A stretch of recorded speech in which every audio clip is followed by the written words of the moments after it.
The crystal chandelier above table 7 had been flickering all night, casting fractured shadows across the white tablecloth like broken promises. I'd noticed it during my double shift at Élysée, the kind of restaurant where a single entree cost more than my weekly rent. My feet ached in the cheap flats I'd worn through at the heels, and the constant smile I'd painted on felt like it might crack and fall off in pieces onto the marble floor. "Refill his water, girl. Don't just stand there." Marcel's hiss cut through the classical music floating from hidden speakers. He didn't use my name. After 3 months, I wasn't sure he knew it. I was just another faceless server in black and white, invisible to men in $1,000 suits who discussed things in hushed tones while I poured their wine. I approached table 7 with the water pitcher, my reflection warping in its silver surface. 3 men sat in the private alcove, but only one commanded the space. He sat with his back to the wall. I'd noticed that immediately, how he'd repositioned his chair before sitting, how his eyes had swept the room's exits before he'd even opened the menu. Dark hair touched with silver at the temples, a jaw that looked carved from marble, and a stillness that made the air around him feel heavier. Dangerous. The word whispered through my mind uninvited. His suit probably cost more than my car, if my car hadn't died last month. A thin scar traced his right cheekbone, barely visible but somehow making him more compelling, like a crack in a masterpiece that proved it was real. When I'd taken their order, his voice had been low, accented with something Mediterranean, and he'd looked through me like I was made of glass. I preferred being invisible. Invisible meant safe. "Water, sir?" I kept my eyes down as I reached for his glass, the one closest to his right hand. My fingers brushed the stem, and that's when I saw it. The faintest residue on the rim, almost imperceptible, like someone had run a finger dipped in oil around the edge, but it wasn't oil. The texture was wrong, slightly crystalline where the light hit it. My breath caught. I'd seen something similar once, years ago, when my mother was still alive, before the cancer, before the medical bills that had swallowed our lives. She'd been a nurse. She'd shown me pictures in her textbooks, warned me about things that could kill in doses so small you wouldn't taste them until it was too late. The man was lifting the glass. I didn't think. My hand shot out, knocking the glass sideways. Water cascaded across the pristine tablecloth, soaking the bread basket, dripping onto his lap. Time stopped. The entire restaurant seemed to hold its breath. One of his companions, a bull of a man with a broken nose, half rose from his seat, his hand moving inside his jacket. "I'm so sorry." The words tumbled out too fast, too panicked. "I'm so clumsy. I'll get you another glass immediately. Please forgive me." The man with the scar raised one hand, barely a movement. But the bull sat back down immediately, those eyes, cold as a winter ocean, fixed on me for the first time, really seeing me. My heart hammered against my ribs. I grabbed the fallen glass, my fingers shaking, and reached for a clean one from the tray behind me. "Here. This one is fresh. I'll pour you new water right now." I filled the new glass, setting it beside his plate, but as I picked up the contaminated one, wrapped in a napkin, something made me hesitate. Instead of heading to the kitchen, I slipped it into my apron pocket. Evidence. The word came from nowhere. Evidence of what? I didn't know, but every instinct I had screamed that throwing it away would be a mistake. "You're trembling." His voice cut through my panic, soft as silk over steel. I'm very sorry about the mess, sir. What's your name?" I blinked. In 3 months, no one had asked. "Emma, sir." "Emma." He repeated it slowly, like he was tasting the syllables. "Look at me, Emma." I forced my eyes up. His face was unreadable, but something flickered in those dark eyes. Calculation, perhaps, or suspicion. Behind him, the third man at the table, silver-haired with a priest's collar, watched me with unsettling intensity. "How did you know?" The question was barely above a whisper, but it hit me like a shout. "Know what, sir? I just slipped." "Dante," the bull interrupted in heavily accented English. "We should leave, now." The man, Dante, didn't move. "Who sent you here?" "No one sent me anywhere. I just needed the job." My voice cracked. "I don't understand what you're asking." His hand moved to his jacket pocket, and I stopped breathing. But instead of a weapon, he withdrew a business card, setting it on the table beside his untouched plate. Black cardstock with silver lettering I couldn't read from where I stood. "Marcel!" The restaurant owner's voice boomed across the space. I turned to see him storming toward us, his face purple with rage. "What have you done, you stupid girl? These are our most important guests." "It was an accident," I whispered, but Marcel wasn't listening. "You're fired. Get out. Now." "She stays." Dante's words weren't loud, but they carried absolute authority. Marcel froze mid-gesture, his mouth opening and closing like a fish. "In fact, she'll be serving only my table from now on. I trust that won't be a problem?" It wasn't a question. Marcel's face went from purple to white. "Of course, Mr. Caruso. Whatever you wish. Emma, apologize properly to Mr. Caruso." But Dante stood, buttoning his jacket with deliberate precision. The bull and the priest rose with him. "We're leaving. Emma, that card. Keep it safe. You'll be hearing from me." They moved toward the exit, and I noticed for the first time the two other men in dark suits positioned near the door, earpieces visible, hands clasped in front of them. Security. How had I missed them? Dante paused at the threshold, turning back to look at me one last time. The expression on his face made ice crawl down my spine. It wasn't gratitude. It was possession. Then they were gone, and I was left standing in the wreckage of Table 7, soaked napkins in my hands and a poisoned glass burning a hole in my apron pocket. Marcel grabbed my arm, his fingers digging in hard enough to bruise. "What the hell just happened? Who is that man to you?" "I don't know him, I swear. Mr. Caruso doesn't make jokes. If he says you serve his table, you serve his table. Do you understand? You do exactly what he wants when he wants it, or we're all dead." The word echoed in my head as Marcel released me and stalked away. I looked down at the business card still on the table. My fingers shook as I picked it up. The silver lettering seemed to shimmer in the flickering light from the dying chandelier. Dante Caruso, import, export, no phone number, no address. Just a name that made the other servers whisper when they thought I couldn't hear. Just a title that meant nothing and everything. And below, handwritten in ink so black it looked like dried blood, Villa Rosa, midnight. Come alone. The glass in my pocket felt heavy as a stone.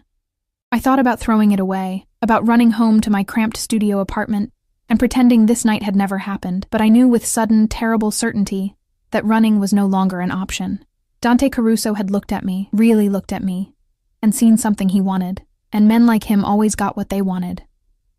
I worked the rest of my shift in a fog, going through the motions while my mind raced. Every time the door opened, I jumped.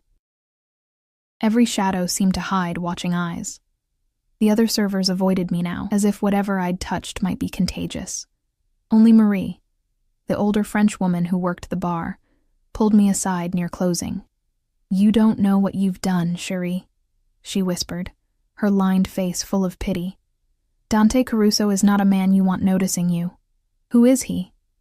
She laughed, but there was no humor in it. "Who is he? He's death in a handmade suit. He's the reason half the police force looks the other way. He's—" She stopped, glancing around nervously. "Just forget tonight happened. Burn that card. Don't go to wherever he told you to go." But even as she said it, I knew I wouldn't follow her advice. Because in my pocket, wrapped in a napkin, was proof that someone had tried to kill Dante Caruso, and I was the only one who knew. The question wasn't whether I would go to Villa Rosa. The question was whether I would survive it. The address wasn't hard to find. Villa Rosa sat in the hills above the city like a crown on a tyrant's head, visible from almost anywhere if you knew where to look. I'd passed it 100 times on the bus route to work, always wondering what kind of people lived behind those iron gates, in that sprawling estate where lights glowed warm against the night sky like captured stars. Now I knew. Monsters lived there. Beautiful, dangerous monsters who could end my life with a gesture. I should have stayed home. Should have burned the card like Marie said, flushed the contaminated glass down the toilet, and pretended Dante Caruso was just another wealthy customer who'd leave a generous tip and never return.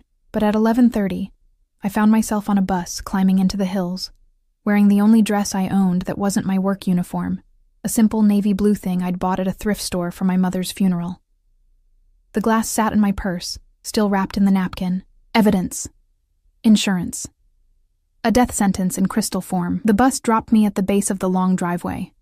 Wrought iron gates stood sentinel, cameras perched like ravens on the stone pillars. I approached on foot, my heels clicking against the pavement too loud in the midnight silence. Before I could reach for the intercom, the gate swung open with a low groan. They'd been watching, waiting. The driveway curved through manicured gardens that probably cost more to maintain than I made in a year. Solar lights illuminated rose bushes heavy with blooms that perfumed the cool air, their sweetness almost cloying. The main house rose 3 stories, all creamstone and arched windows, lit from within like a jewel box. A fountain dominated the circular drive, water cascading over marble angels frozen in eternal prayer. 2 men in dark suits materialized from the shadows as I approached the front steps. One was the bull from the restaurant. Up close, his broken nose looked like it had been reset badly, probably more than once. The other was younger, with cold eyes and hands that moved to pat me down before I could protest. "Arms up," he ordered in accented English. "I'm not armed." "Arms. Up," I complied, face burning as his hands moved efficiently over my body. He found my purse, rifled through it. His fingers paused on the wrapped glass. Our eyes met. He pulled it out slowly, holding it up to the light from the house. "What's this?" "Evidence," I said, surprised by the steadiness in my voice. "From tonight. That's why I'm here." The bull spoke into a radio in rapid Italian. A response crackled back. He gestured toward the door. "Dante will see you. Don't make any sudden moves. Don't touch anything. Don't speak unless he asks you a question directly." The entrance hall made me feel like I'd stepped into a museum. Marble floors polished to mirrors, a grand staircase that split in 2 directions, and paintings on the walls that looked old enough to be in actual museums. A crystal chandelier, not flickering, perfectly maintained, cast prismatic light across surfaces that gleamed with care and wealth. My shoes squeaked on the marble. I wanted to disappear into the floor.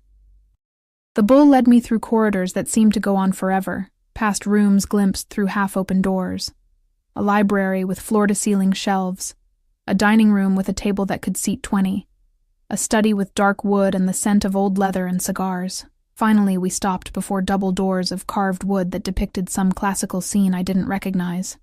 He knocked twice. A voice from within called out in Italian. The doors opened. Dante Caruso stood before a wall of windows overlooking the city, hands clasped behind his back, still wearing the suit from dinner, but with his jacket removed and his sleeves rolled to his elbows. Even in this relaxed state, he radiated controlled power. He didn't turn as I entered, but I knew he was aware of every movement I made. The room was an office, I realized. A massive desk dominated one side, covered in papers and multiple phones. Leather chairs faced a fireplace where flames crackled despite the mild temperature outside. Bookshelves lined another wall, and I caught titles in Italian, English, French. A man who spoke multiple languages. A man who read philosophy and history while running an empire built on violence. "Leave us," Dante said softly. "Wait outside." The bull hesitated. "Dante, we haven't verified. If she wanted me dead, I would be dead already." He finally turned, those winter ocean eyes finding mine across the room. "Isn't that right, Emma?" My throat was too dry to speak. I nodded. "You brought the glass." It wasn't a question. He'd been listening to the radio exchange. "Put it on my desk." I crossed the room on unsteady legs, placing my purse on the dark leather surface. He moved closer, not touching me, but standing near enough that I could smell his cologne. Something expensive and dark, cedar and spice. His fingers extracted the wrapped glass with careful precision. "Do you know what was on this rim?" he asked, unwrapping it slowly. I think it was poison, some kind of toxin, ricin." He held the glass up to the firelight, examining the residue. "Extracted from castor beans, tasteless, odorless, causes organ failure within days. By the time symptoms appear, it's too late for treatment. A professional's choice." He set the glass down and turned to face me fully. "How did you know?" "I didn't. Not for certain. I just I struggled to find words. My mother was a nurse.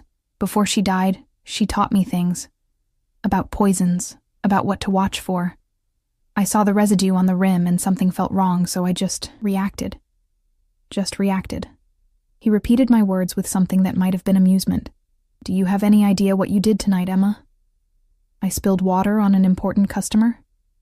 You saved my life. He moved to the desk, pressing a button on one of the phones, and in doing so, you painted a target on your back the size of this house. The blood drained from my face. What? Whoever poisoned that glass is now wondering why I'm still alive. They were watching, certainly. They saw you switch the glasses. They saw me leave unharmed, which means... The door burst open. The priest from the restaurant entered, followed by two other men I hadn't seen before. One in an expensive suit that strained over his bulk, the other thin and nervous-looking with wire-rimmed glasses. They all started speaking in Italian at once, voices rising in argument. Dante raised one hand. Silence fell instantly. English, he said quietly. We have a guest. The priest turned to look at me for the first time. Really look at me. His eyes were kind but shrewd. This is the girl? The waitress? This is Emma. Emma, this is Father Antonio, my consigliere. The large gentleman is Marco, my head of security. And the one who looks like he's about to have a heart attack is Luca, who was supposed to taste everything that came to our table tonight. Luca went even paler, if that was possible. Dante, I swear, I don't know how it happened doesn't matter right now. Dante's voice remained soft, but something in it made Luca flinch. What matters is that someone got close enough to poison my drink. Someone who knew where I'd be, when I'd be there, and had access to that table before we arrived. An inside job, Marco rumbled. Has to be. Restaurant staff, one of the suppliers, maybe someone in the kitchen. Or one of our own people, Father Antonio added quietly. Someone who knew your schedule, Dante. Someone who could arrange for you to be at Élysée tonight. The implications hung in the air like smoke. I stood frozen, suddenly understanding how deep I'd waded into waters that would drown me. The girl witnessed nothing, Marco said, looking at me with calculation in his eyes. She can't identify anyone, doesn't know anything about our operations. We should pay her well and send her home with a warning to forget tonight ever happened. She kept the glass, Dante said. She recognized poison, and instead of panicking or running to the police, she brought it here, to me. Why?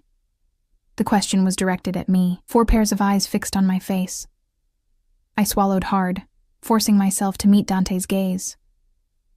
Because going to the police would have been useless. Men like you. I stopped, reconsidered my words. Men with your kind of power, the police don't touch them, and whoever tried to kill you, they would have known I saw something. They would have come for me eventually. My only chance was to come here first, to prove that I'm not a threat, that I'm on your side. Are you? His head tilted slightly. On my side?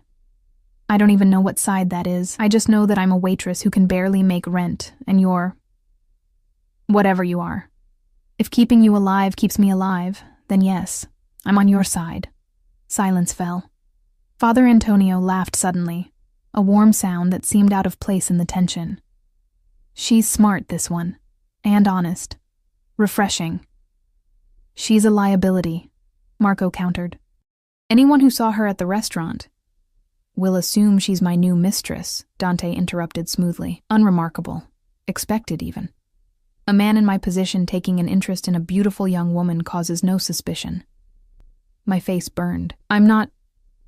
It's not a proposition, Emma. It's a cover story. Starting tomorrow, you'll be seen with me publicly. At restaurants, events, anywhere I go.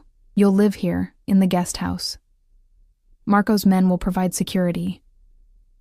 In exchange, you'll tell us everything you remember about tonight. Every person you saw, every detail, no matter how small. And if I refuse? His expression didn't change, but something flickered in his eyes. Then I send you home tonight, and whoever poisoned that glass finds you within a week. Maybe 2, if you're lucky and smart about hiding. But they will find you, Emma, and they won't be as merciful as I am. Merciful? The word escaped before I could stop it. You're blackmailing me. I'm protecting you. There's a difference. He moved closer close enough that I had to tilt my head back to maintain eye contact. Someone tried to kill me tonight. They'll try again. And until I know who and why, everyone connected to this evening is in danger. That includes you.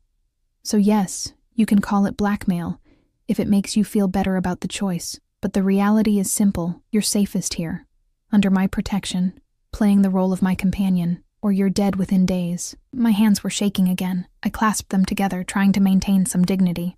What about my apartment? My things? My job? Marco will retrieve whatever you need. As for your job, you won't be returning to Élysée. I'll ensure you're compensated far better than whatever Marcel was paying you.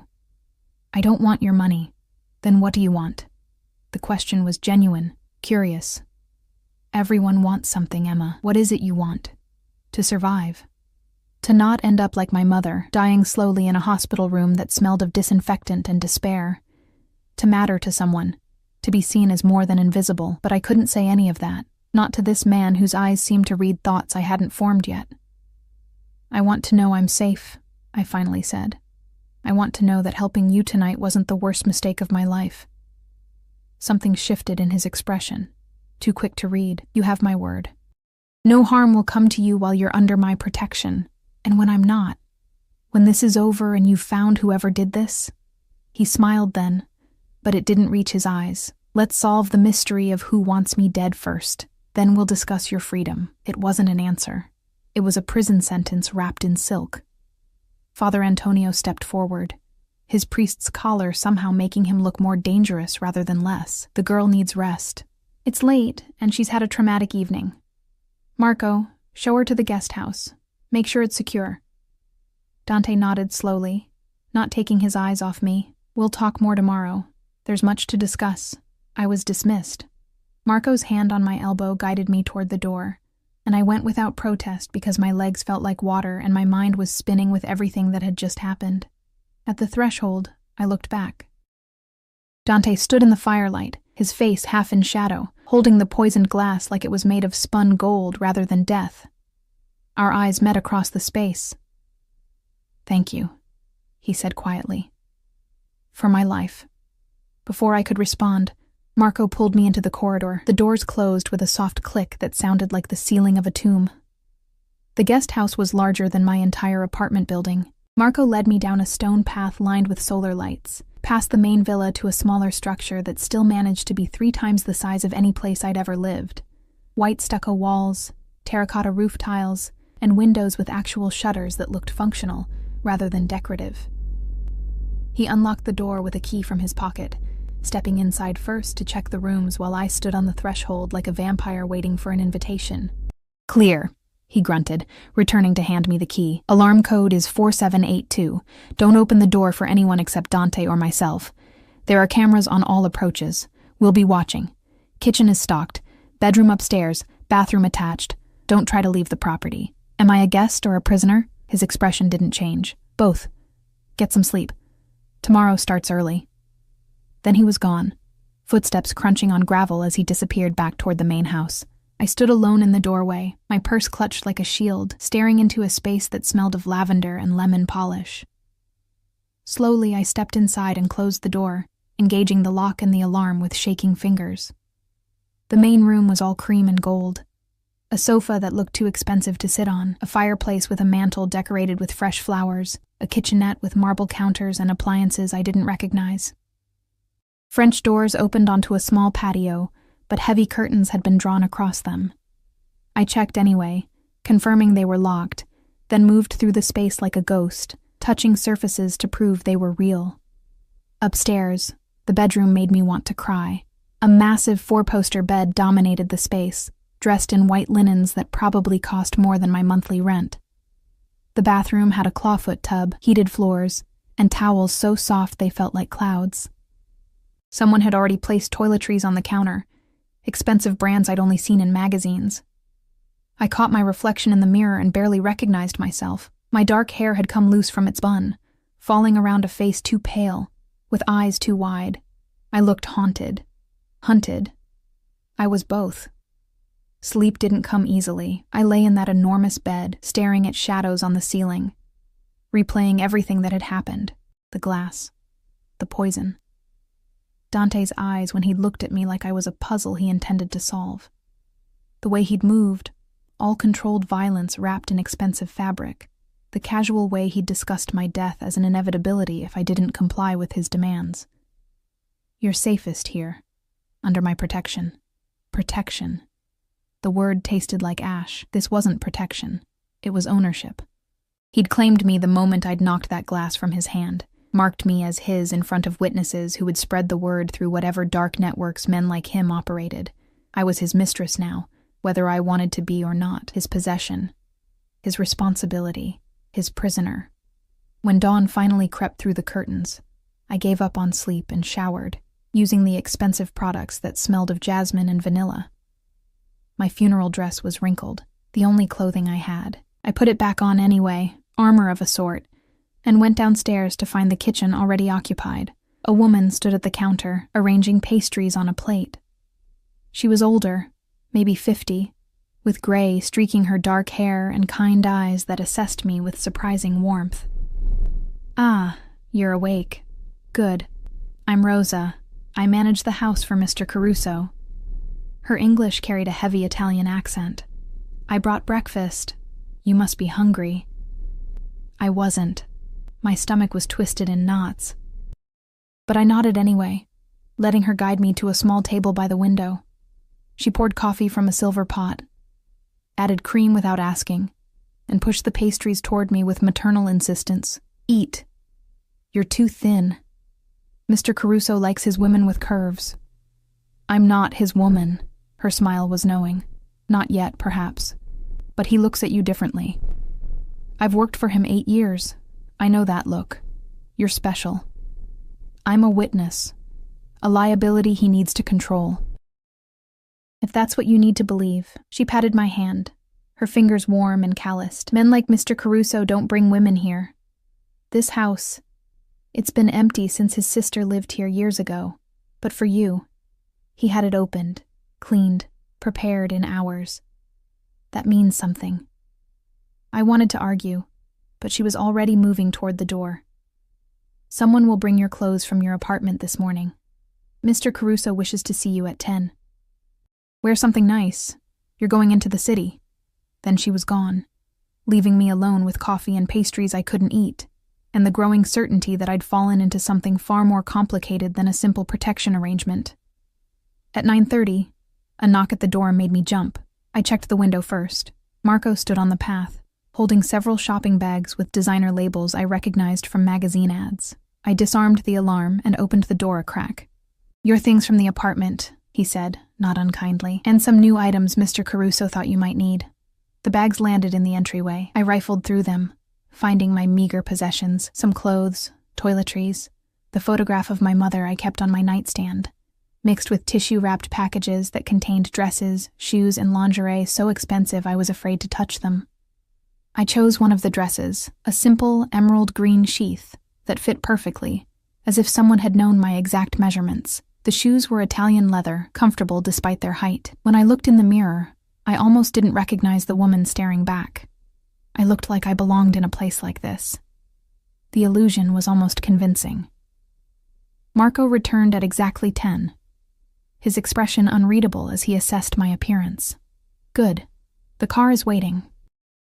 The car was a black Mercedes with tinted windows and bulletproof glass. I could tell by the thickness when Marco opened the rear door.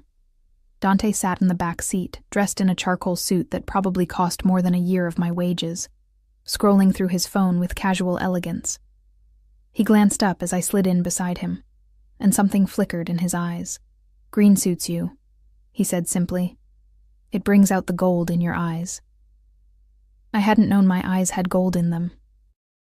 I clasped my hands in my lap to keep them from shaking. "Where are we going?" "Breakfast, then shopping, then lunch at a place where we'll be seen by the right people." He pocketed his phone as the car began to move, smooth as silk. "You need to understand how this works, Emma. As of this morning, every major player in the city knows you're under my protection. They know you're accompanying me publicly. What they don't know is why, and that uncertainty works in our favor." "How?" "Because it makes you valuable, untouchable. Anyone who harms you insults me directly, And no one is foolish enough to do that without very good reason. He shifted slightly, angling toward me. But you need to play the part convincingly. Can you do that? What part exactly am I playing? My companion. My interest. Someone I've chosen to keep close. His eyes held mine. Someone I'm protecting because I want to, not because I have to. Heat crept up my neck. And what does that involve? In public? You stay near me. You let me touch you. Nothing inappropriate. Just small gestures that indicate intimacy. A hand on your back, your elbow. You smile, laugh at my jokes, look at me like I'm the only person in the room. His voice was matter-of-fact, like he was describing a business transaction. In private, you answer my questions about that night. You help me identify who might have had access to that table. You trust me to keep you safe. And if I can't do that, can't pretend to be whatever you want me to be, then whoever poisoned me will assume you know something dangerous. They'll come for you, Emma, and I might not be there to stop them. He leaned closer, close enough that I could see the fine lines at the corners of his eyes. Smell that dark cologne. I don't want that. Despite what you might think, I don't enjoy putting innocence in danger. Then let me go. Send me away somewhere safe, somewhere far from here. There is nowhere far enough. His hand moved to my face, fingers gentle as they traced my jawline. The gesture was so unexpected, so intimate, that I froze. Whoever did this has resources, connections. If they want you dead, distance won't save you. Only I can do that. Only my protection, my reputation, my power. Do you understand? I nodded, not trusting my voice. His touch lingered a moment longer, then withdrew. Good. Now let's practice. Smile at me, Emma. Like you're happy to be here. I tried. It felt like a grimace. Better, he said, though his tone suggested otherwise. We'll work on it. The restaurant he chose was in the heart of the city, all glass and steel with a view of the harbor. Heads turned as we entered, whispers following in our wake. Dante's hand rested on the small of my back, possessive and warm through the thin fabric of my dress. The maitre d' practically bowed as he led us to a private table by the windows. Mr. Caruso, such a pleasure. And who is this lovely companion? Emma, Dante said simply, pulling out my chair himself. She'll be joining me frequently from now on. I trust that won't be a problem? Of course not, sir. Whatever you desire.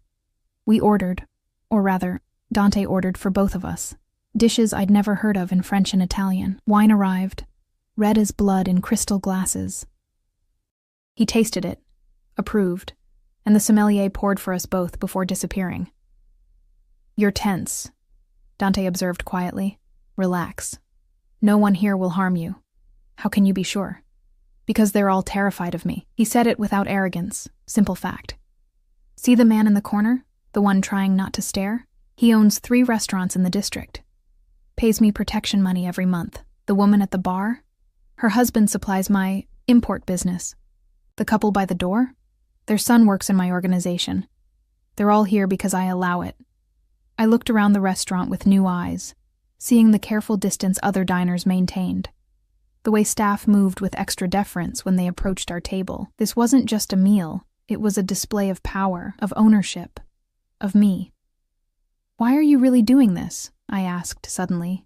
You could have had me killed, made the problem disappear. Why go to all this trouble? He was quiet for a long moment, swirling wine in his glass. You saved my life.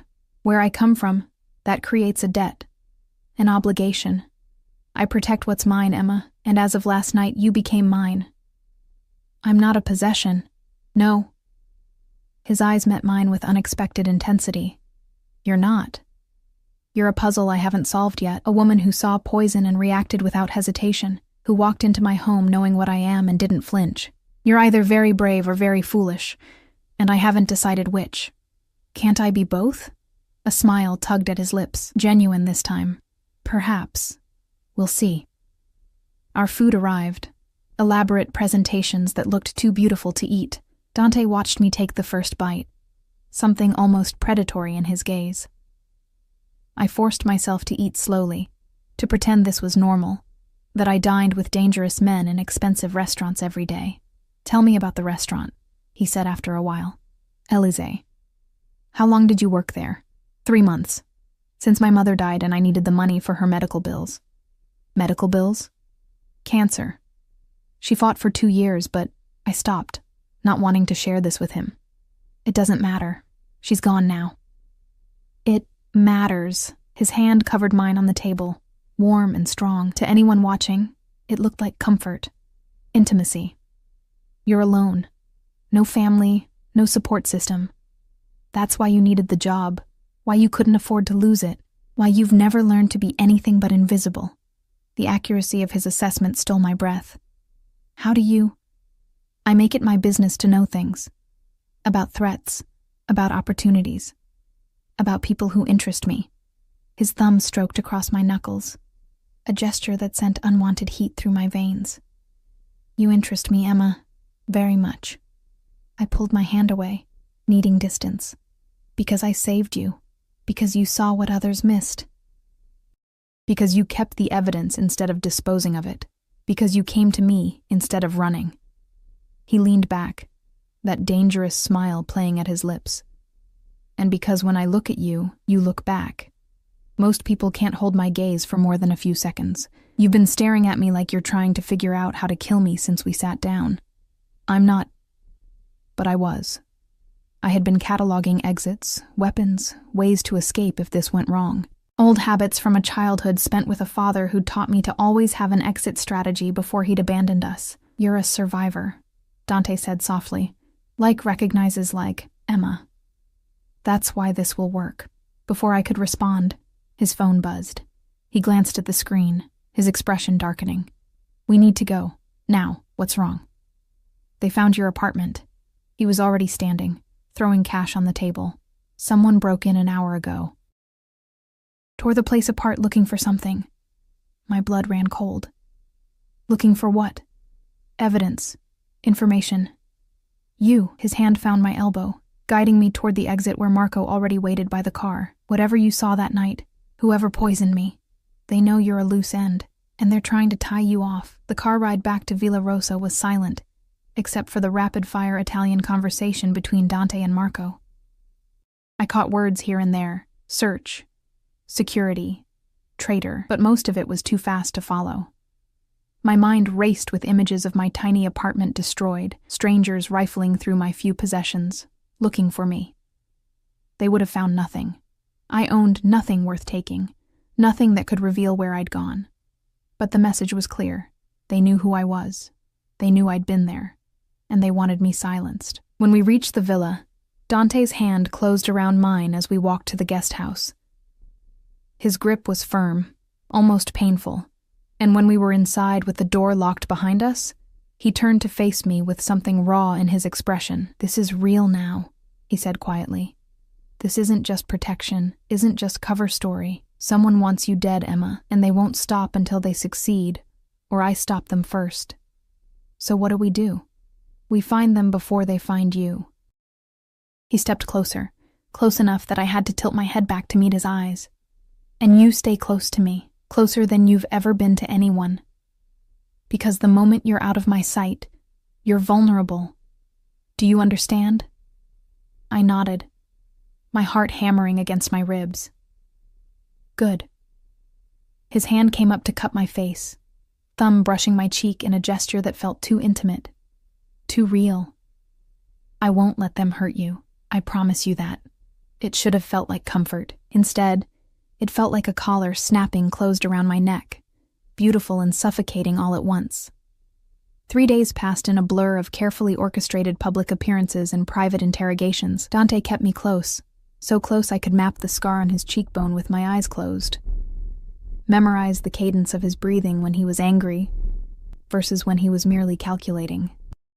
We dined at exclusive restaurants, where men in expensive suits nodded respectfully, and women watched me with barely concealed envy or hostility. We attended a gallery opening where abstract paintings sold for 6 figures, and Dante's hand never left the small of my back.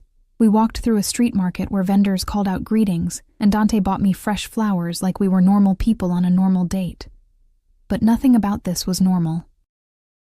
Every night, we returned to the villa, and Father Antonio would join us in Dante's study, pulling out photographs, documents, lists of names. They'd ask me the same questions in different ways. Who had I seen at the restaurant that night? Had anyone acted strangely? Did I remember faces, voices, anything unusual? I told them everything I could remember. The nervous busboy who kept checking his phone, the kitchen manager who'd argued with Marcel about scheduling, the delivery driver I'd seen leaving through the back entrance just before my shift started. Marco's men investigated each lead with surgical precision. The busboy had been gambling, deep in debt, but his phone records showed nothing suspicious. The kitchen manager had an alibi for the hours surrounding the poisoning. The delivery driver was legitimate, his truck searched and cleared. Dead end after dead end. Someone on the inside, Father Antonio insisted during one late-night session, his kind face creased with frustration. Someone who knew Dante's schedule, his preferences. This wasn't random. Then we look closer to home, Dante said quietly, dangerously. His eyes found mine across the desk. Emma, you should rest. This doesn't concern you. But it did concern me. Every day that passed without answers was another day that phantom assassin stayed free, another day I remained trapped in this gilded cage. So I stayed, curled in the leather chair by the fireplace, watching these dangerous men strategize like generals planning a war. It was the fourth night when everything changed. I'd been trying to sleep in the guest house, the enormous bed feeling more like a raft on a dark ocean than a place of rest. Around 2 a.m, I heard gravel crunching outside. Footsteps. Multiple sets. I grabbed my phone, ready to call Marco, when the alarm system blared to life. Someone had tried to breach the perimeter. Lights flooded the grounds, shouting in Italian. The crack of gunfire made me drop to the floor, heart hammering so hard I thought it might burst. More shots, closer now. I crawled toward the bathroom, the only room without windows, and locked myself inside with shaking hands. Minutes felt like hours. The shooting stopped. Silence fell, worse than the noise. Then footsteps on the stairs, fast and heavy. The bedroom door crashed open. Emma!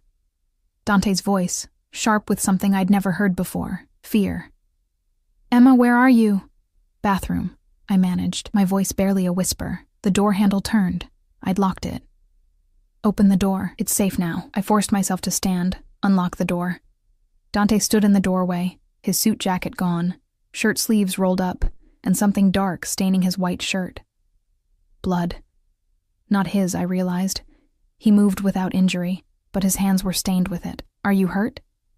He crossed the space between us in 2 strides, hands running over my arms, my shoulders, checking for wounds. Did they touch you? No, I'm fine. What happened? Who was... 3 men tried to breach the property. Professional killers. His jaw was tight, eyes blazing with controlled fury. They came for you, Emma. Specifically for you. They had your photograph, a description of this house. Someone told them exactly where to find you. The implications crashed over me like ice water. Someone inside your organization. Yes. The word was barely more than a growl. He pulled me against him suddenly, his arms wrapping around me like bands of steel. His heart thundered against my ear, his breath coming fast. They got within 30 meters before Marco's men stopped them. 30 meters, Emma. If they'd been better, if they'd been faster. But they weren't. I pulled back enough to look at his face. I'm okay, we're okay. His hand came up to cradle the back of my head, fingers tangling in my hair. This ends now. No more waiting, no more investigating. Tomorrow we force their hand. How? By making you irresistible bait. His eyes met mine, dark and determined. There's a charity gala tomorrow night. Every family in the organization will be there, including whoever wants us both dead. You'll come with me as my official companion. We'll announce our relationship publicly, make you too valuable to kill without declaring war on me directly. You want to use me as bait. I want to protect you by making the cost of your death too high. His thumb stroked across my cheek, the gesture now familiar, almost comforting. In my world, Emma, power is the only currency that matters. And tomorrow night I'm going to make it very clear that you have mine. What if it doesn't work? What if they try anyway? Then I'll kill everyone in that room until I find the guilty party. He said it so calmly, so matter-of-factly, that I believed him. But it won't come to that. Whoever is behind this, they're trying to weaken me, to make me look vulnerable. Killing you now, in front of everyone, would be suicide. They'll wait, regroup. And when they do, we'll be ready. I should have been terrified, should have demanded he send me away, hide me somewhere they'd never find me. But standing in his arms, his blood on my skin from where he'd touched me, I realized something that made my chest tight. I trusted him. This dangerous man who'd made me his prisoner had somehow become my only anchor in a world spinning out of control. "Okay," I whispered. "I'll do it." Something shifted in his expression, surprise, perhaps, or satisfaction. "You're braver than you know, or more foolish. You said you hadn't decided which." "I've decided." His forehead touched mine, his breath warm against my lips. Definitely brave. The moment stretched between us, heavy with possibility. His eyes dropped to my mouth, and for one insane second I thought he might kiss me. Wanted him to, despite everything. But he stepped back instead, the mask of control sliding back into place. "Try to sleep. Marco will post guards outside your door until morning. You're safe now." But as he left, I realized I didn't feel safe. I felt like I was standing at the edge of a cliff, and tomorrow night I would either learn to fly or fall into an abyss that would swallow me whole. The gala was held at the Grand Palazzo, a historic building that had been converted into an event space for the obscenely wealthy. Rosa had arrived early that morning with a team of stylists who transformed me into someone I barely recognized. The dress was midnight blue, almost black, with a neckline that plunged daringly and a skirt that hugged my curves before falling in soft waves to the floor. My hair had been swept up into an elegant twist. Diamonds, real diamonds, Rosa assured me, glittering at my ears and throat. "Mr. Caruso had these made for you," Rosa said, fastening the necklace. "They belong to his mother. He wants you to wear them tonight." I stared at my reflection, at the stranger wearing dead woman's jewels, and tried not to think about what that meant. Dante arrived at 7, dressed in a tuxedo that made him look like he'd stepped out of a classic film. His eyes widened fractionally when he saw me, something heated flickering in their depths before he controlled it. "You look..." He stopped, searching for words. "You look like you belong in my world." "I don't belong anywhere," I said quietly. "Then we'll make a place for you." He offered his arm. "Ready?" No, I'd never be ready, but I took his arm anyway and let him lead me to the waiting car. The palazzo was magnificent, all marble columns and frescoed ceilings, crystal chandeliers casting prismatic light across a ballroom filled with the city's elite. Men in tuxedos and women in couture mingled with champagne flutes, their laughter cultured and careful. But beneath the civilized veneer, I felt the danger. These weren't just wealthy socialites. These were the families that ran the city's underworld, dressed in Armani and pretending at respectability. Heads turned as we entered. Whispers rippled through the crowd like wind through wheat. Dante's hand tightened on mine, possessive and protective. "Stay close," he murmured. "Smile. Remember, you're here because I want you here. Act like you belong." We moved through the crowd, Dante accepting greetings and introducing me with casual ownership. "This is Emma. She's under my personal protection." The message was clear. Touch her, and die. Several men assessed me with calculating eyes, their expressions revealing nothing. Several women looked at me with barely concealed hostility. I was an outsider, an unknown variable in their carefully balanced equations of power. Father Antonio materialized from the crowd, dressed in his usual priest's garb despite the formal occasion. "They're watching," he said quietly to Dante. "Russo, Constantino, the Marchetti brothers, all the usual suspects. Let them watch." Dante's arm slid around my waist, pulling me against his side. To anyone observing, it looked like affection. I felt the tension coiled in his muscles, ready to strike. "Where's Marco?" "Positioned at the exits with our men. If anyone moves against you tonight, we'll know." A string quartet began playing from a raised platform. Couples moved toward the dance floor. Dante turned to me, his expression softening slightly. "Dance with me." It wasn't a request. He led me onto the floor, one hand at my waist, the other capturing mine. We began to move, and I was surprised to find he led well, guiding me through the steps with practiced ease. "You dance," I observed. "I do many things that might surprise you." His eyes held mine, intent. "You're doing well. They're all wondering who you are, why I've claimed you. Let them wonder. Is that all this is? Theater? Is that what you want it to be?" The question was loaded, dangerous. Before I could answer, a man approached, silver-haired and elegant, with cold eyes that reminded me of a snake. "Dante, how lovely to see you here. And who is this enchanting creature?" "Emma," Dante said coolly. "Emma, this is Lorenzo Marchetti, an associate, Marchetti repeated, his accent thick.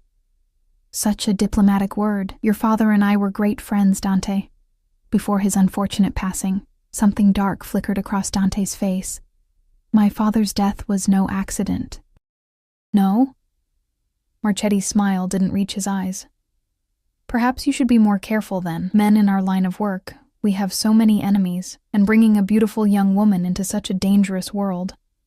He looked at me, his gaze crawling over my skin. "It seems almost reckless." Dante's hand tightened on my waist, almost painful. "Emma is none of your concern. Of course. I merely worry for her safety. These are dangerous times. Why, just the other night, I heard there was trouble at your villa. Attempted break-in, wasn't it? How frightening for your guest. The temperature seemed to drop. Every instinct I had screamed that this man was involved, that his innocent concern was a mask for darker intentions." Dante must have felt it too, because his body went rigid against mine. "If you know something about that incident," Dante said softly, deadly, "I suggest you share it. Now." "I know nothing." Marchetti spread his hands innocently. "Only rumors. You know how people talk. But perhaps you should consider that keeping such a valuable possession requires more security than you currently possess." His eyes found mine again. After all, accidents happen, even to those under the strongest protection. He walked away before Dante could respond, disappearing into the crowd.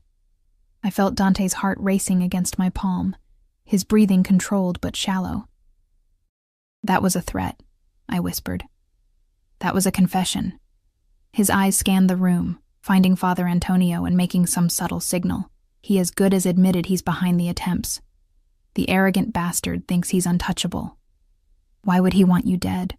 My father's territory, his businesses, everything I inherited when he died. Dante's voice was hard as granite. Marchetti wanted it all, thought he could take it once my father was gone. But I was stronger than he expected. Smarter. So he's been trying to undermine me for years. And now he thinks killing me will break you, I finished. Make you weak, vulnerable. Yes. His arms tightened around me. But he's wrong. Hurting you won't break me, Emma. It will unleash something he's not prepared to face. The music swelled.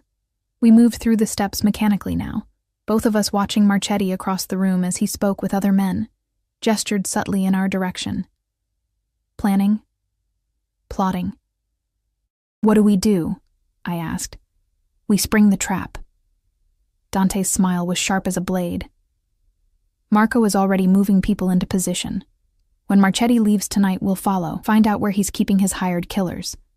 End this before he can make another move. And me? You stay at the villa, behind every security measure we have. This ends tonight, Emma.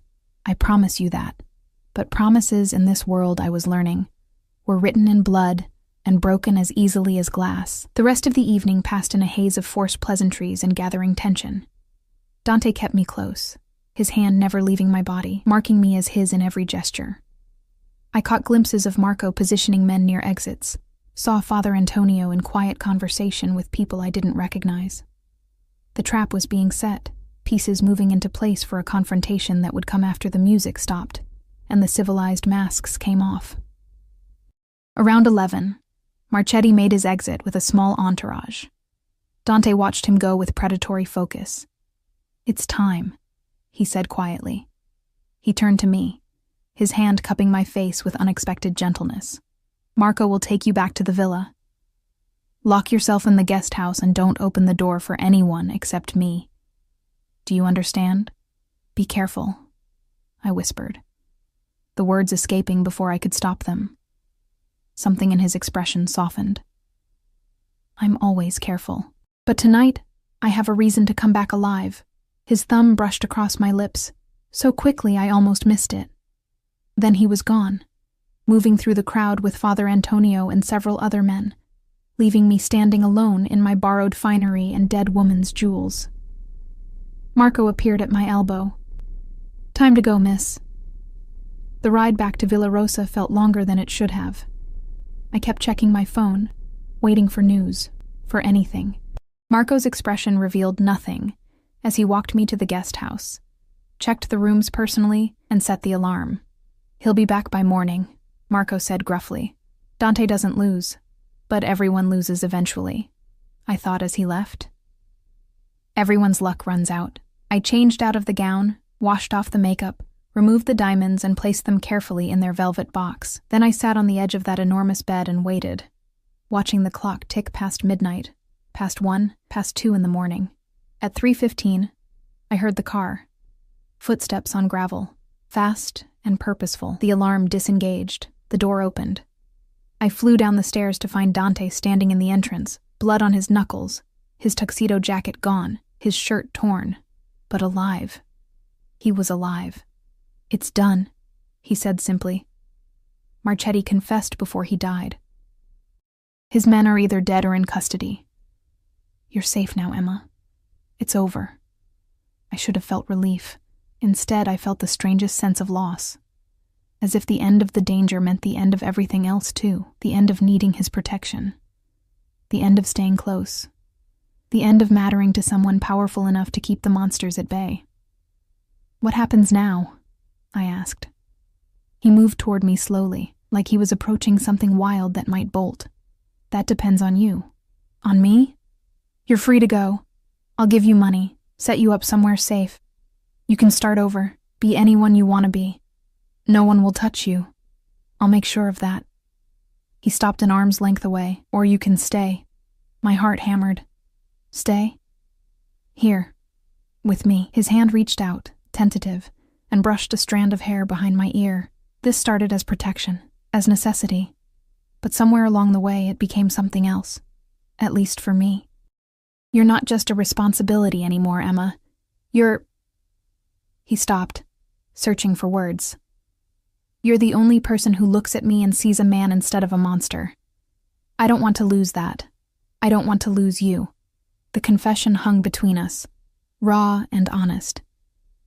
I thought about my empty apartment, my invisible life, the years stretching ahead with nothing but survival to show for them. And I thought about these past days, feeling seen for the first time, mattering to someone, being protected by arms that made me feel safe instead of trapped. If I stay, I said slowly, I need it to be real. Not pretend, not for show. Real. It's already real. He closed the distance between us, his hands framing my face. It's been real since the moment you knocked that glass from my hand. You saved my life, Emma. Let me spend the rest of mine proving I'm worth saving. When he kissed me, it felt like falling and flying at the same time. Terrifying and exhilarating and inevitable. His arms wrapped around me, pulling me close, and I melted into him, into this dangerous man who'd somehow become my salvation instead of my destruction. Tomorrow would bring new complications, new challenges. But tonight, in the darkness of Villa Rosa, I chose to stay in the cage that no longer felt like a prison. I chose him. 6 months later, I stood in the kitchen of the main villa, my kitchen now, not the guest house, preparing coffee the way Dante liked it. Strong, black, with just a hint of sugar. Dawn light filtered through the windows, painting everything gold, and I found myself smiling at the simple domesticity of the moment. How strange that this had become my life. Mornings in a house that no longer felt like a museum, beside a man who'd somehow transformed from captor to protector, to something I was still learning to name, love, perhaps, though that word felt too small for what had grown between us. The past 6 months had been an education in Dante's world. I'd learned to read the subtle shifts in his expression that warned of danger. to recognize which phone calls required privacy and which ones meant business was good. I'd learned that Father Antonio told terrible jokes, that Marco had a soft spot for stray cats, and that Rosa cried at romantic movies when she thought no one was watching. I'd also learned that Dante Caruso, feared by half the city's underworld, made breakfast on Sundays, sang off-key in the shower, and sometimes woke from nightmares that left him shaking until I wrapped my arms around him and reminded him he wasn't alone. "You're thinking too loud," his voice rumbled from the doorway. He stood there in a white t-shirt and dark pajama pants, hair mussed from sleep, looking more human than the man in expensive suits who ran an empire. "I can hear the gears turning from here." "Just remembering," I said, pouring his coffee, "how scared I was that first night. How certain I was that I'd never survive this world. And now—" He crossed to me, arms sliding around my waist from behind, chin resting on my shoulder. "Now I'm exactly where I'm supposed to be." I leaned back against him, solid and warm. "Does that make me crazy? It makes you mine." His lips brushed my temple, which, yes, might be a form of insanity. The coffee forgotten, I turned in his arms to face him. The scar on his cheekbone caught the morning light, and I traced it with my fingertip, a gesture that had become habit, ritual. "I never asked how you got this. A knife fight when I was 16. My father's enemies thought killing his son would send a message." His hand covered mine, pressing it to his face. "They were wrong. It only made me stronger, meaner." "I don't think you're mean. You haven't seen all of me yet." But his eyes were soft when he said it, vulnerable in a way he only allowed behind closed doors, away from the men who needed him to be invincible. "Some parts of my world, Emma, they're dark, ugly. I've done things that would make you run if you knew." "Then don't tell me." I pulled his face down to mine, kissing him gently. "I know enough. I know you're dangerous, that you've hurt people, probably killed people. I'm not naive about what you do. But I also know you've never hurt me, never lied to me, and you've given me something I never had before. A place to belong. You could have belonged anywhere." "No." I cut him off firmly. "I was invisible before you, a ghost moving through life, barely existing. You saw me, Dante. Really saw me. How could I not fall in love with that?" The words hung between us, the first time either of us had said them aloud. His eyes widened fractionally, something raw and unguarded flashing across his face. "Say it again," he demanded, his voice rough. "I love you." Easier the second time, natural as breathing. "I love you, Dante Caruso, and I choose to stay in this world with you. Not because I'm trapped, but because this is where I want to be." He kissed me then, deep and claiming, and I lost myself in it, in him. Until Rosa's polite cough from the doorway made us break apart. "Breakfast will be ready in 20 minutes, she announced, studiously not looking at us. And Father Antonio called. "He's on his way with news about the Constantino situation." Dante's expression shifted. "Business replacing intimacy. Tell him to use the study entrance. I don't want Emma involved in this." "I'm already involved," I protested. "I live here. I'm part of your life. You can't protect me from everything. I can try." But he was smiling slightly, acknowledging the argument we'd had a dozen times. I wasn't content to be a kept woman, ignorant of the business that funded our life. I'd started sitting in on some meetings, learning the legitimate side of Dante's empire, the import businesses, the real estate holdings, the investments that looked clean on paper even if their origins were murky. I'd never be part of the violence, the criminal operations. That was a line we'd both agreed on. But I could understand his world without being swallowed by it. Father Antonio arrived as promised, his expression grave. We gathered in Dante's study, the room where this had all begun, where I'd stood 6 months ago holding a poisoned glass and not knowing my life was about to transform completely. "The Constantino family wants to meet," Father Antonio said without preamble. "They've heard about Emma, about your relationship. They want to discuss terms for a treaty." "Why?" Dante's voice was suspicious. "We've been at a stalemate for years. What changed? You changed." Father Antonio's eyes flickered to me. "You have something worth protecting now, something vulnerable. They see an opportunity." Ice crawled down my spine. "An opportunity for what?" "Leverage," Marco answered, appearing in the doorway.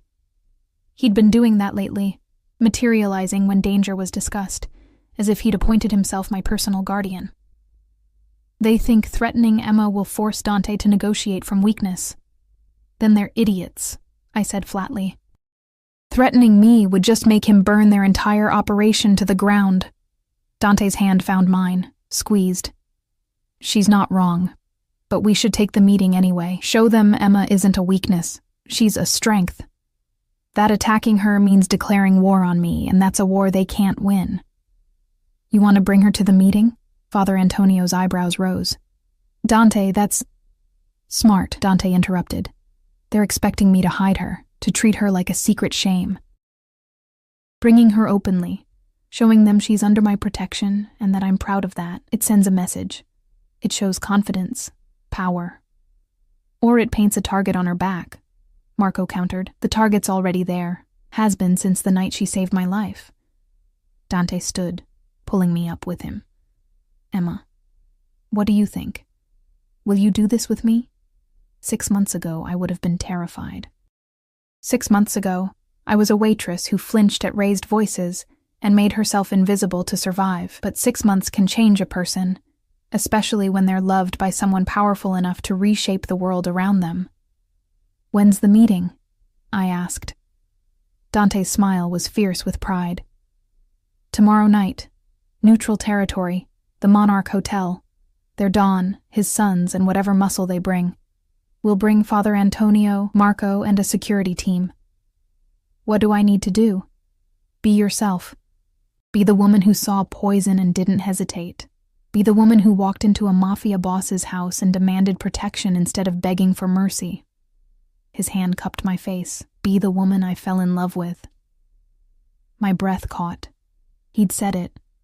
Finally, after 6 months of showing me in 1,000 ways, he'd said the words, "You love me?" I whispered. Desperately, obsessively, probably unhealthily. His forehead touched mine. I told you that night. You became mine the moment you saved my life. But somewhere along the way, I became yours too. And I need you to know that before tomorrow, before you walk into that meeting. Whatever happens, whatever threats they make, know that I love you, that I'll die before I let anyone hurt you. Don't talk about dying. I gripped his shirt, suddenly fierce. We're going to walk into that meeting together, show them we're untouchable, and walk out the same way. Together. Do you understand? His laugh was low and warm. Yes, ma'am. The Monarch Hotel was the kind of place where presidents stayed and scandals were born. All marble and gold, with security that looked the other way when men in expensive suits gathered for meetings that never appeared on any official registry. Dante's hand stayed firmly on my lower back as we entered the private conference room on the top floor, his body positioned slightly in front of mine, protective even while projecting confidence. The Constantino family waited at a long table. Don Constantino himself, an elderly man with sharp eyes and hands gnarled by age. His 2 sons, both in their 40s with their father's calculating expressions, and enough security to start a small war. They rose as we entered, the gesture respectful but wary. Dante, Don Constantino greeted in heavily accented English. Thank you for agreeing to meet, and this must be the famous Emma. His eyes assessed me like I was livestock at auction. Beautiful. I see why you keep her close. Emma is here because she chooses to be, Dante said coolly, pulling out my chair himself before sitting beside me. Not because I keep her anywhere. I suggest you remember that. The older son, Roberto, if I remembered correctly, smirked. Of course. We meant no disrespect. We simply wanted to meet the woman who's captured your attention so completely. It's not like you, Dante, to be so distracted. I'm not distracted. I'm focused. There's a difference. Dante's hand found mine under the table, his grip firm. You wanted this meeting, Don Constantino. State your business. Direct. I appreciate that. The Don steepled his fingers. Very well. The territories you control in the Port District. We want access to the northern warehouses for our shipping operations. In exchange, we offer you 15% of our pharmaceutical imports and favorable terms on... No. The single word cut through the dawn's pitch like a knife. Silence fell. Roberto's face flushed with anger. "You didn't even let him finish," the younger son, Antonio, protested. "I don't need to. The answer is no. Those warehouses are mine. The port access is mine. And I'm not interested in your pharmaceutical imports, favorable terms or otherwise." Dante's voice was calm, almost bored. "Is that all?" Don Constantino's expression hardened. "You're making a mistake, Dante. We're offering you a partnership, an alliance that could benefit us both. Refusing so quickly, it's short-sighted, especially for a man with new vulnerabilities." His eyes flickered to me. The threat was barely veiled. I felt Dante's body tense beside me, coiled to strike. But before he could respond, I leaned forward, drawing all attention to myself. "Vulnerabilities?" I repeated, keeping my voice steady. "Is that what you think I am?" "I think you're a complication," Roberto said bluntly. "A distraction that makes Dante weak. A woman playing in a man's world, not understanding the danger she's in." "You're wrong on all counts." I met his gaze steadily. "I'm not a complication. I'm a partner. Not a distraction. I'm a motivation. And I understand danger perfectly well. I saw someone try to poison Dante and stopped it. I've been targeted by assassins and survived. I've walked into this meeting knowing exactly what kind of men you are and what you're capable of. So don't mistake my gender for weakness, and don't mistake Dante's love for vulnerability." The silence that followed was deafening. Even Don Constantino looked momentarily nonplussed. "She has fire," he finally said. "I like that. But fire burns, young lady, and you're playing with matches in a room full of gasoline. Then I suggest you don't light any more flames," Dante said softly, dangerously. "Emma is under my protection. She's part of my family now. And in our world, Don Constantino, you know what that means. Harm her, threaten her, even look at her wrong, and there will be consequences. The kind that end families and burn empires to ash." "You'd start a war over a woman?" Roberto sneered. "I'd end one." Dante stood, pulling me up with him. "This meeting is over. The answer to your proposal is no. It will always be no. And if you interpret Emma's presence in my life as weakness, then you don't understand me at all." He buttoned his jacket with deliberate precision. "Come at me if you want. Challenge my territories, my businesses, my power. But leave Emma out of it. Because the man who threatens her won't live long enough to regret it." We walked out, heads high. Marco and Father Antonio falling into formation around us. I didn't breathe properly until we were in the car, pulling away from the hotel with Dante's security team following in 2 separate vehicles. "That was either very brave or very stupid," Father Antonio said from the front seat. "It was necessary," Dante replied. His arm was around me, holding me close. "They needed to see that Emma isn't a secret weakness hidden away. She's a declared strength, an equal partner. Anything less would have made her a target." "They'll still try," Marco predicted grimly. "Men like that, they don't respond well to rejection. Let them try." Dante's voice was steel wrapped in velvet. "I've been preparing for this since the night Marchetti tried to have Emma killed. Every business, every alliance, every piece of leverage I've built, it's all pointed toward this moment, toward being strong enough that no one would dare touch what's mine. What's ours?" I corrected quietly. "I'm not a possession, remember?" His expression softened. "What's ours?" he agreed. Together, the retaliation came 3 weeks later, but not in the way any of us expected. I was in the villa's library, curled up with a book, when Marco burst in with his phone pressed to his ear, his expression darker than I'd ever seen it. "Where's Dante?" he barked. "In the city, meeting with the shipping contractors. What's wrong?" "The Constantinos hit one of our warehouses, burned it to the ground. 3 of our men are dead, 5 more injured." His jaw was tight. "This is war, Emma. Real war. You need to get to the safe room now." My heart hammered, but I stood calmly. "I need to call Dante first. He already knows. He's on his way back. But until he's here..." The windows exploded inward, glass rained down like deadly snow. Marco threw himself over me, his weight crushing as bullets tore through the library. I heard shouting. the distinctive crack of gunfire from multiple directions. Marco's security team returning fire. Smoke began to fill the room, acrid and choking. "Stay down," Marco ordered, already moving, pulling me with him toward the door. But it burst open before we reached it, and 2 men in masks rushed in with raised weapons. Marco shot the first one without hesitation. The second got a round off that caught Marco in the shoulder, spinning him sideways. He went down hard, and suddenly I was alone, staring at a masked man whose gun was pointed directly at my chest. Time slowed. I thought about running, about screaming, about all the ways this could end, but mostly I thought about Dante, about never seeing him again, about leaving him alone in this dark world he'd tried so hard to protect me from. The man's finger tightened on the trigger. The shot never came. Rosa appeared behind him like an avenging angel, wielding a heavy candlestick that connected with his skull with a sickening crunch. He dropped like a puppet with cut strings. She grabbed my hand, yanking me toward a hidden panel in the wall I'd never known existed. "Safe room," she gasped, blood on her face from a cut above her eye. "Now! Move!" We tumbled into darkness, the panel sliding shut behind us just as more gunfire erupted. The safe room was small, reinforced, with monitors showing camera feeds from throughout the property.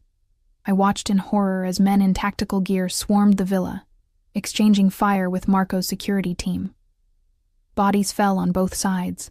Smoke billowed from multiple entry points. "They came prepared," Rosa whispered, her hand finding mine. "This isn't just retaliation. This is an execution." "Where's Dante?"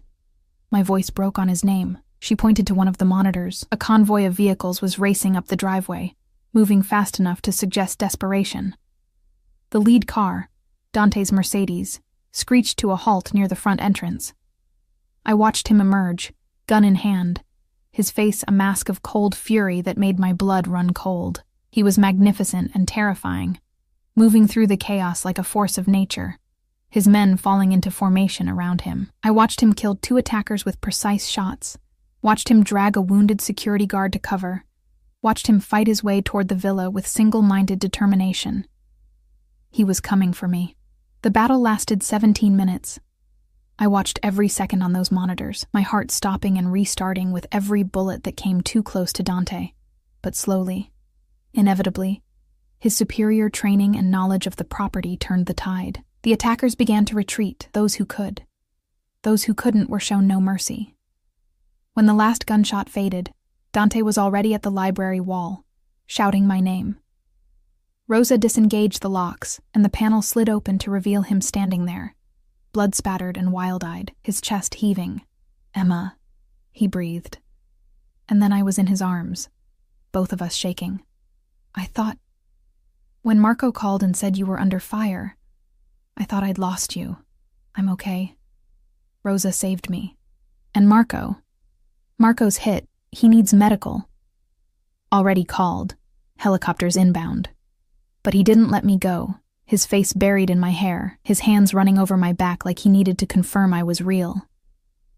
"This ends tonight. I'm done playing civilized. The Constantinos wanted war. They're going to get annihilation." "Dante, no." He pulled back, his hands framing my face, his eyes blazing with something primal and possessive. "They came into my home. They tried to kill you. There's no negotiation now, no mercy, no half measures. I'm going to erase them from existence, and I'm going to make it hurt." Father Antonio appeared in the doorway, his priest's collar askew, a gun in his hand that looked wrong and right at the same time. "We have 3 of their men alive. They're being questioned." "Good." Dante's smile was sharp as broken glass. "Find out who gave the order, who planned this, and where the rest of their family is hiding. Then prepare the men." "We move tonight. Dante," I said quietly, urgently. "If you do this, if you wipe out an entire family, there's no coming back from that. The other families will have to respond. You'll be starting something that could destroy everything you've built." "I know." His eyes met mine, and I saw the cost there, the weight of what he was about to do, the lives that would be ended, the blood that would be spilled. But they made their choice when they came for you. When they decided that hurting the woman I love was an acceptable strategy. So now I'll make mine. And I choose you, Emma. I choose protecting you over peace. I choose our future over their existence. I choose love over power." The words hit me like a physical blow. He was willing to risk everything, his empire, his position, his life, to keep me safe. And suddenly I understood what Rosa had said that first morning, about me being special. Dante Caruso, who'd built an empire on calculated decisions and cold logic, was about to commit emotional, irrational vengeance because someone had threatened what he loved. He was willing to burn the world for me. "Then I'm coming with you," I said. "Absolutely not. I'm coming with you," I repeated firmly. "Not to fight, not to be in danger, but to be there, to witness what you're doing in my name. If you're going to risk everything for me, the least I can do is stand beside you when you do it." We stared at each other, wills clashing. Finally, he nodded slowly. "You stay in the car, behind bulletproof glass, with Marco's best men surrounding you. The moment anything goes wrong, they get you out. Agreed?" "Agreed." The Constantino compound was in the industrial district, a fortress disguised as a manufacturing plant. Dante's convoy approached in the hours before dawn, when the world was caught between darkness and light. I sat in the back of the Mercedes, Rosa beside me for company, watching through tinted windows as Dante's men moved into position. Father Antonio had gotten the information they needed. Don Constantino and both his sons were inside, along with their remaining security force. Dante had given them one chance: surrender peacefully and accept exile, or fight and be destroyed. They chose to fight. The battle was brief but brutal. Dante's men moved with military precision, breaching walls and overwhelming defenses with superior numbers and tactics. I heard the gunfire, saw the muzzle flashes, and forced myself not to look away. This was the reality of Dante's world, the violence that funded the beautiful villa, the expensive clothes, the life of luxury I'd chosen to share. When it was over, Dante emerged from the building, his clothes torn, blood on his hands. He came directly to the car, opening my door with shaking fingers. "It's done," he said hoarsely. "Don Constantino is dead. His sons are dead. Their operations are destroyed. It's over." I took his blood-stained hands in mine, not flinching from what they'd done. "And now?" "Now we rebuild. Make peace with the other families. Show them this was about protection, not conquest, that I'll leave them alone as long as they leave us alone."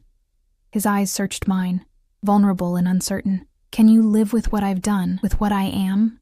I thought about it, really thought about it, about the violence, the darkness, the blood on his hands that would never fully wash away, about the life I'd chosen, the man I loved, the future that stretched ahead of us.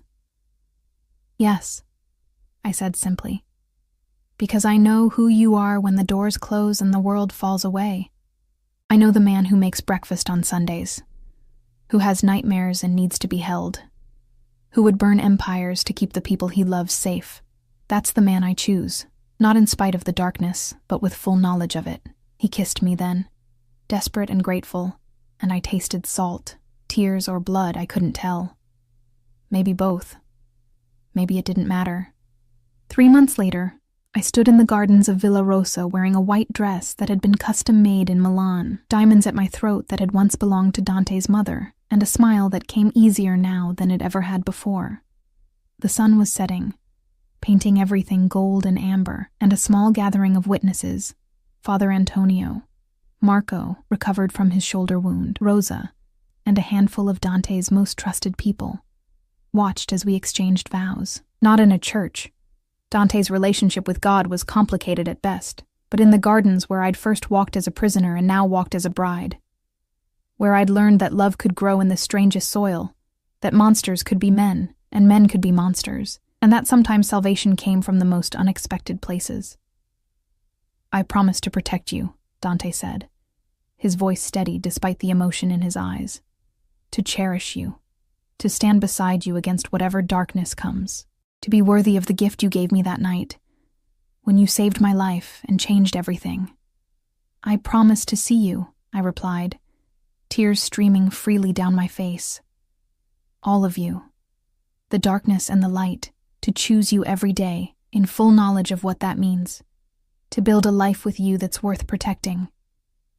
Father Antonio pronounced us married with a smile that suggested he knew exactly how unlikely this pairing was, and how perfect. Dante kissed me as the sun dipped below the horizon, and I felt like I'd finally come home. Later, after the celebration, we stood together on the terrace overlooking the city, the empire Dante had fought to protect, the world we'd navigate together. His arms wrapped around me from behind, his chin resting on my shoulder, and we watched the lights flicker to life in the darkness. "Any regrets?" he asked quietly. I thought about the waitress I'd been. Invisible, exhausted, surviving rather than living. I thought about the night I'd seen poison on a glass rim and made a choice that changed everything. I thought about fear and danger, and learning to love a man whose hands had killed, but whose heart had saved me. "Not a single one," I said, turning in his arms to face him. "You?" "Only that it took me so long to find you." His hand came up to cup my face, thumb tracing my cheekbone with infinite gentleness. "Emma Caruso. My wife. My salvation. My home. And you're mine," I whispered against his lips. "Monster and man, darkness and light. All of you. Always." We kissed as the city sparkled below us, two unlikely souls who'd found each other in the most impossible circumstances and chosen to build something beautiful from the ashes of violence and fear. It wasn't a fairy tale. There was too much blood for that, too much darkness that would never fully fade. But it was ours, and that made it perfect. The glass I'd switched that night sat on a shelf in Dante's study, empty but preserved, a reminder of how everything had started, of the split-second decision that had saved a life and transformed two more. Sometimes I looked at it and marveled at the butterfly effect of that single choice, how one moment of instinct had led to this. Love found in the last place anyone would think to look for it, in the arms of a monster who turned out to be a man, in the heart of a darkness that held unexpected light, in a world of violence that somehow made room for tenderness. And as Dante carried me inside, his laughter warm against my neck, I knew with absolute certainty that I'd choose it all again, the fear, the danger, the impossible odds, because it had led me here, home.